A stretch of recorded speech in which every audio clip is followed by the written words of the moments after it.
7 plays, 52 yards in 3 minutes and 19 seconds. Zach Ashe gets in from 5 yards away. Extra point was good. 39-21. And we'll find out now if the Reds try the onside kick. The Beat Diggers have 10 within the first 5 yards. It's a very high short kick. Bounces at the 37, and it's pounced upon by Tony Guzman right there. And that's where the Beat Diggers will have the football. Dave, just 2 or 3 first downs, you can cement this thing away and everybody goes home. Yeah, that'd be nice if the Diggers can they just need to get a little bit of a running game going again, because that's the thing that was absent on the last 2 possessions. They could just get a good gain on the first down here.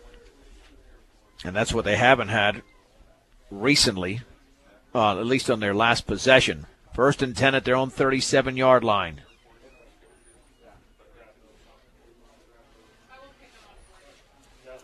The backs are split.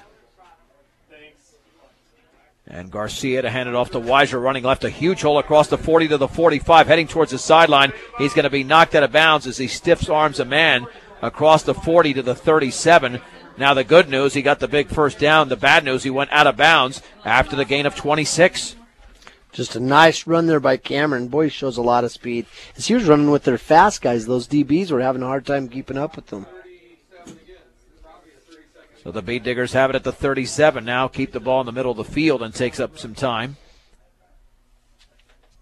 On 1st and 10. The Beat Diggers looking to break the 40-point mark for the first time this season.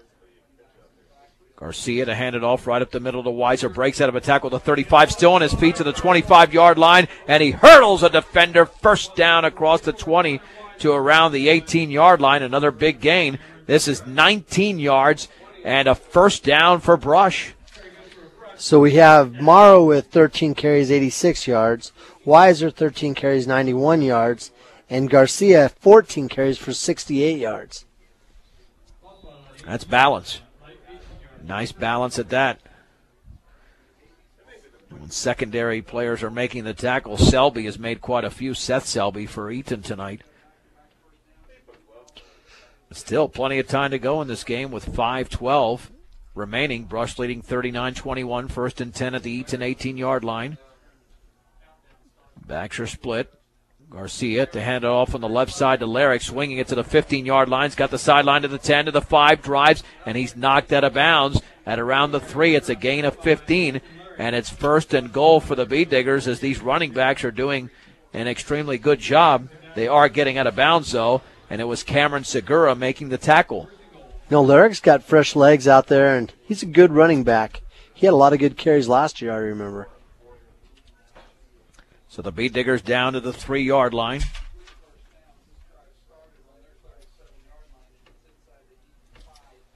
And it's 1st and goal for Brush. Let's see if they do it again here from the 3 with a back split. Garcia to hand it off to Larrick, right side, and he's got a short gain. He's not into the end zone. He's down at around the 2. And the tackle for Eaton was made by Caleb Selby. 2nd down and goal. Brush trying to run to the right side with Larrick on that play, and just not a lot of running room there. But, I'll say it again, the clock continues to roll now. With 4.5 to go from Brush on homecoming night. Luke Nichols, the homecoming king. Alicia Nichols, the homecoming queen. On 2nd down and goal from the 2. Backs remain split. Garcia is going to hand it off on the left side. That's a big loss to Tanner Morrow, running left back to the 7-yard line. That tackle was made by Ty Cyphers, the 6'2", 150-pound senior. It'll be 3rd and goal after the loss of 5. It's like there wasn't much of a hole there, so Morrow had to hesitate, and he kind of stutter-stepped sideways, and he kind of was frozen in his tracks there, and the Reds just converged on him. Well, Eric Garcia has accounted for virtually every touchdown tonight. Let's see if he keeps the football. On 3rd down and goal from the 7 with 3:37 to go. And the Beat Diggers already up by 18. Garcia back to throw, looking out to the right, complete to Hansen underneath, but he's going to be knocked down at the 5. And it's a gain of only 2. That might have been Segura again. Check that, Caleb Selby. It'll be 4th down and goal. And they'll mark it officially just outside the 4-yard line. But I like the play. I like the fact that they threw it out there. It was a quick out. It was an accurate throw. And again, throwing a little different, another different pattern than what we've seen out of their passing attack earlier in the season. And the Beat Diggers are going to call a timeout right here with 2:53 to go. And we'll keep it right here. Reminder, you can go to ksir.com/sports. Some Brush videos already up there from the first football game of the season, from some Brush softball. There's a video or two of Beat Digger volleyball. We're going to try to expand upon that. We've been working on that. And by the way, if you have a video of your own, you can send it to us. You can send it to me at john@necolorado.com. That's JOHN at NE for northeastcolorado.com. We'll upload it to our website and give you credit for it. Or if you upload it yourself to YouTube, you can let me know about that as well. We'll transfer that to our site. And then we'll also, again, give you credit for that video so you're acknowledged as a Beat Digger videographer. So it's 4th down and goal from the 4 for the Beat Diggers, leading by 18 with 2:53 to go in the game. Lining up along the right hash mark. Backs are split. In motion to the right is Hansen. Garcia back to throw, looking left. Lofts at left side. That pass is going to be incomplete. Intended for Connor Weiser at the 2-yard line. And Eaton will take over with 2:48 to go at their own 4-yard line. Now let's see what they do, Dave. Hey, Garcia's still 4 for 6 passing tonight, and that kind of, fulfills what Coach Dreit said last week they were going to try to do with Eaton, is throw the ball a little bit more. I don't know if they anticipated this weather, but they do have a touchdown pass tonight from Eric Garcia. In fact, 2. One on a screen pass from 54 yards out to Connor Weiser, and prior to that, along the left sideline, a 26-yarder to C.J. Kukas.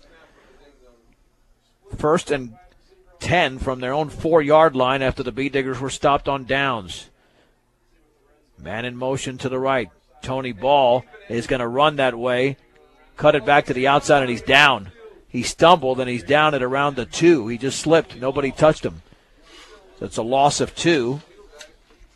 2nd down and 12, and the Beat Diggers are 2.5 minutes away from improving to 2-4 overall, but more importantly, 2-1 in the Patriot League. You betcha, and that's a good thing going into Weld Central next week, who's definitely flying pretty high this year. Oh, Weld Central beat Eaton in Eaton 47-37 a few weeks back. 2nd down and 12 from their own 2-yard line. Under center this time is going to be Ball with one setback.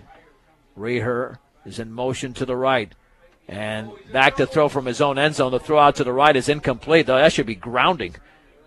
I mean, that ball was thrown away with nobody in the area. I think Shea Hansen's even calling for a flag as he was backpedaling in the end zone. I mean, that was thrown to nobody. And if it is intentional grounding, which I thought it should have been, that would be a safety because he was 7 yards deep in the end zone. This might be one of those situations where the Whitecaps thinking, well, you know what? If we do that, that means we're going to have to line him back up to kick again, and maybe that's not what we want to do.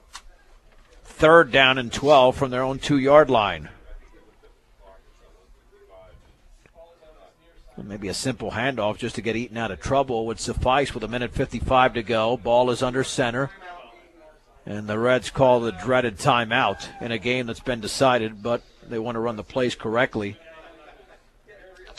And we'll take it with them. 1:55 to go in the game. It is Brush 39, Eaton 21 on 1010 KSIR and KSIR.com.